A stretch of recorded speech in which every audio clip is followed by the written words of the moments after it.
Ladies and gentlemen بين فتوش وأنا اليوم بمطعم عنتاب. شنو عبالكم هذا الأكل؟ هذا بس مقبلات.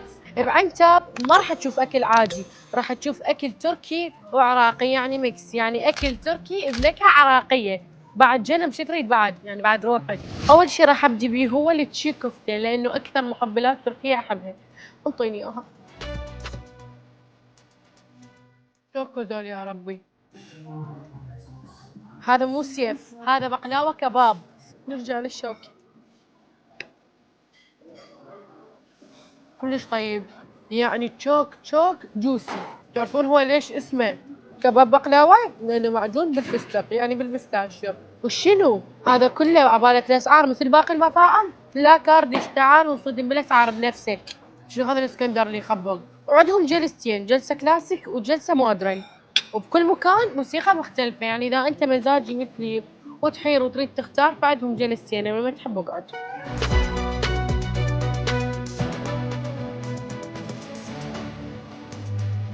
بوكيه مال لحم مو مال ورد. هذا الطبق اسمه طبق عنتاب. اعذروني يعني كله شوكة وملعقة، بس تبدأ تشوفون الأجواء مال المطعم لازم هيج. عزب يعني دا أحس روحي بتركيا مو بالعراق. اسمعوا الحمص مالتهم وش قد كيوت. بدي بيدا اللحم. هاي مو بيتزا جايز، هاي بيدا أكلة تركية. أني كنت أريد أسافر تركيا حتى أجرب الأكل التركي، بس ما شاء الله يعني عنتاب جابوا لنا تركيا للعراق. تعال تعال، ولا كاردش. أنت شايف الطابق الثاني؟ تعال اصعد وياي أشوفك. وهذا الطابق الثاني وراح ناكل بيه الحلو. ليش؟ لانه هو كلش حلو. وراح ابدي بهذا الموهيتو. اتوقع هذا كوكتيل لان بيه كل الفواكه. تعالوا نجرب التورته تبع اليقطين. حكيتها باللبناني وكلها غلط، بس شنو، انا مو كلش احب اليقطين، بس راح احبها لان شكلها كلش حلو. وهناك اكتشفت انه عنتاب متميزين بهذا الطبق لانه كلش استغربت الطعم، ما حسيت مجربته بمكان ثاني. اكو طبق لازم نجربه سوا، ما يخالف هسه جربه وانطيك اياه. شو هاد كاردش حاطيني؟